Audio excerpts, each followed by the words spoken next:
So ঈদের জন্য কিছু কিউট আউটফিট অ্যান্ড অ্যাক্সেসরিজ কিনেছি। সো লেটস ডু এ হল।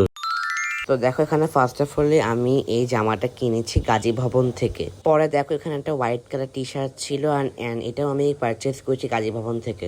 পরে দেখো এখানে একটা ব্ল্যাক কালার শার্ট ছিল অ্যান্ড এটা আমি পারচেস করেছি যমুনা ফিউচার পার্ক থেকে। পরে দেখো এখানে হচ্ছে একটা হোয়াইট কালার শার্ট ছিল, এটা আমার কাছে অনেক বেশি ভালো লাগছে।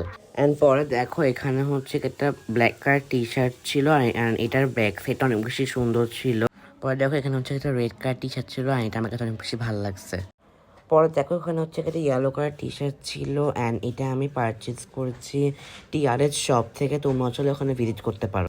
পরে দেখো এখানে হচ্ছে কি একটা ব্ল্যাক কালার সুন্দর একটা ঘড়ি ছিল, বাট এটা হচ্ছে কি আমাকে আমার আম্মু গিফট করে, তাই আমি জানি না যেটা আমার আম্মু ওখান থেকে পারচেস করছে। পরে দেখো ঈদের সকালে পরার জন্য আমি এখানে একটা অ্যাপেক্স থেকে জুতা নিয়ে নিলাম অ্যান্ড এটা আমার কাছে অনেক বেশি ভালো লাগছে। অ্যান্ড লাস্টলি তোমাদেরকে আমি দেখাইতে চাচ্ছি যে আমার একটা ড্রিম শু অ্যান্ড এটাও হচ্ছে কি আমাকে আমার আম্মু গিফট করছে ঈদের জন্য অ্যান্ড এটা হচ্ছে কি এলভি থেকে নেওয়া হয়েছে অ্যান্ড এটা হচ্ছে কি যমুনা ফিউচার পার্ক থেকে আমরা নিয়েছি। তো এই ছিল আমার শপিং ব্লগ। তোমাদের কাছে যদি ব্লগটা ভালো লেগে থাকে তুমি অবশ্যই লাইক কমেন্ট শেয়ার করে দিবা।